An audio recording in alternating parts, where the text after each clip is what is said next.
আসসালামু আলাইকুম। আজকের ভিডিওতে আমরা দেখব যে কিভাবে করেল ড্র যে সফটওয়্যারটা এই সফটওয়্যারটা আসলে ইনস্টল দেয়। আমি যেই ভার্সনটা এখন ইনস্টল দেবো সেটা হচ্ছে 2025 ভার্সন এবং আমি এটা 64 বিটে আসলে দিব।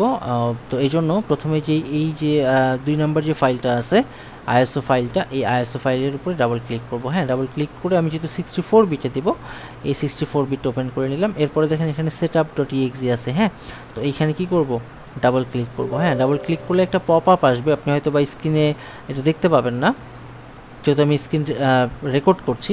তো আপনি যখন ডাবল ক্লিক করবেন তখন একটা পপ আপ আসবে, সেখানে আপনি কী করবেন, ইএসএ প্রেস করে দেবেন। হ্যাঁ, ইএসএ প্রেস করার পরে এই যে করেল ড্র গ্রাফিক্স সুইট 2025 আসছে, তাই না? ওকে, এখন যেটা কাজ, আমরা একটু নিচের দিকে আসি। ওকে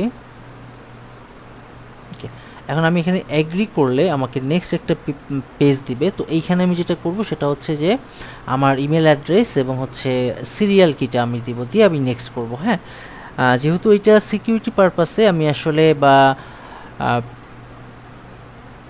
প্রাইভেসি মেনটেনের জন্য আমি আসলে ইমেল অ্যাড্রেসটা এবং হচ্ছে সিরিয়াল কিটা আমি আসলে হাইড করছি।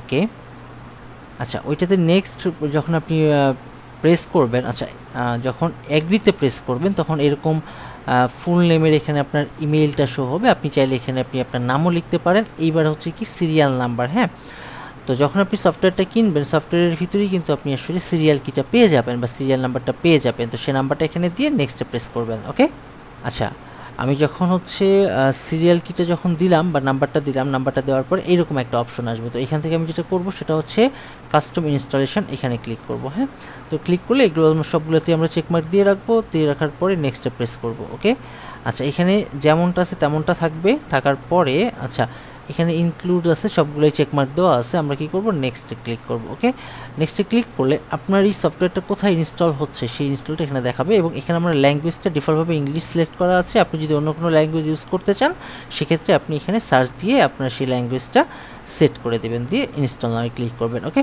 তো আমি এখানে আসলে যেখানে রাখতে যাচ্ছি সেটা হইল কি প্রোগ্রাম ফাইলে রাখতে চাচ্ছি। তো আমি এখানে কী করব, ইনস্টল নামে ক্লিক করব। এটি ইনস্টল হতে কিছুটা সময় নেবে, আমরা সেই পর্যন্ত আর কি ওয়েট করব। হ্যাঁ, আচ্ছা, দেখুন এখানে 5% কমপ্লিট। ঠিক আছে, তো এরকম করে যাক। আমি আসলে ভিডিওটা পজ করে রাখছি যেন আসলে আমি কম সময়ের মধ্যে ইনস্টল সিস্টেমটা আপনাদেরকে দেখাইতে পারি। হ্যাঁ, ওকে, 7%, 8%। আচ্ছা, আমি ভিডিওটা পজ করে রাখি। হ্যাঁ, আচ্ছা, যখন হচ্ছে আপনার এটা ইনস্টল হয়ে যাবে, ইনস্টল হয়ে গেলে তাদের ওয়েবসাইটে আসলে আপনাকে নিয়ে যাবে। ঠিক আছে, ওকে, এবং এখানে হচ্ছে আপনাকে সাইন ইন করতে বলবে। তো আমি যেটা করব, এটা সাইন ইন না করে আমি হচ্ছে এখানে একটা ফাইল পাতে আমার হচ্ছে একটা ডেভেলপার ফাইল মূলত আসলে আমি সেট করব। হ্যাঁ, তো এই জন্য আমি কি করলাম, এখানে ক্যান্সেল করে দেবো এখান থেকে। ওকে ওকে, আচ্ছা, আমি এখানে ক্যান্সেল করলাম, ইয়েসে প্রেস করলাম। ওকে, এখন আমি যদি এখানে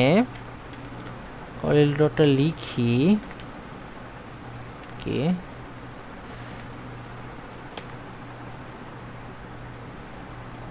এই যে, হ্যাঁ, আমি যদি এখানে এখন ক্লিক করি, দেখেন আমার এখানে এভাবে ওপেন করবে, করার পরে কিন্তু আমাকে সাইন ইন করতে বলবে, তাই না? ওকে, এক্ষেত্রে আমাদের যে কাজ সেটা হচ্ছে আমাদের একটা ফাইল পাথ আপনাদেরকে দেখাবো এখন, সেই ফাইল পাতে আমাদেরকে একটা ফাইল রাখতে হবে। ওকে, আমি ক্লোজ করে দিলাম। হ্যাঁ, আচ্ছা, নিশ্চয়ই এখন এই স্ক্রিনটা দেখতে পাচ্ছেন, সেটা হচ্ছে এখন আমরা এই ফাইল পাতে যাব। এই ফাইল পাতে যাবার পরে এই যে এখানে একটা, এটা হলো ফাইল পাথ। এই ফাইল পাতে মূলত আসলে আমরা এখানে একটা ফাইল রাখবো। হ্যাঁ, যেমন সি ড্রাইভের মধ্যে প্রোগ্রাম ফাইলস, তারপরে কোরেল, তারপরে হচ্ছে যে পিএসএ এইরকম একটা, তারপরে হচ্ছে V1 নামের একটা ফোল্ডার পাবো, তার মধ্যে রাখবো। ওকে, তো চলুন শুরু করি। তো আমি কি করব, প্রথমে এইখান থেকে আমি একটু ব্যাকে যাব। ওকে, আমি আর একটু ব্যাকে যাচ্ছি। ওকে, আচ্ছা, আমরা যেটা করব সেটা হচ্ছে ওই ফাইলটাকে আমরা কি করব, বের করে আনবো, তাই না? ওকে, আচ্ছা, এই যে এইখানে হচ্ছে আমার এই যে ডেভেলপার ফাইল, এর মধ্যে এই যে একটা ফাইল আছে, এই ফাইলটাকে আমরা কপি করব। ঠিক আছে, ওকে, কপি করে আমরা লোকাল ডিস্কে যাব।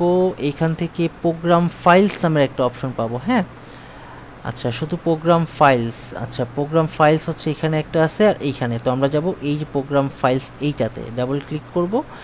ডাবল ক্লিক করার পরে আমরা যেখানে যাব আমরা একটু এটা যদি দেখতাম, আচ্ছা প্রোগ্রাম ফাইলসের পরে এই যে কোরেলের মধ্যে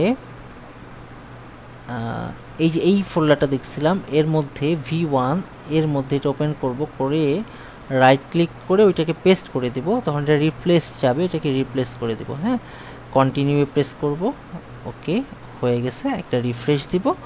দেন আমি যদি এখন এখান থেকে কোরেল কথাটা লিখি, এই যে এখন লিখলে কি হবে দেখেন, এটা ওপেন হয়ে যাবে। এখানে একটা সুন্দর ইন্টারফেস আমরা দেখতে পাবো, এটা 2025 আমরা দেখতে পাচ্ছি।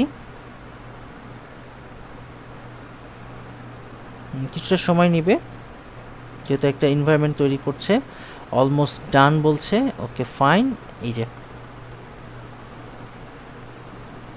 ওকে, আমরা কিন্তু এখন কোরেল র 2025 কিন্তু আসলে আমরা এই যে সব কিছু আমাদের ইন্টারফেস চলে আসছে, এখন চাইলে মূলত আমরা কাজ করতে পারবো। তো এই ছিল মূলত আজকের ভিডিও। নেক্সট ভিডিওতে অন্য কোনো টপিক নিয়ে আলোচনা করব। ভালো থাকবেন সবাই, আল্লাহ হাফেজ।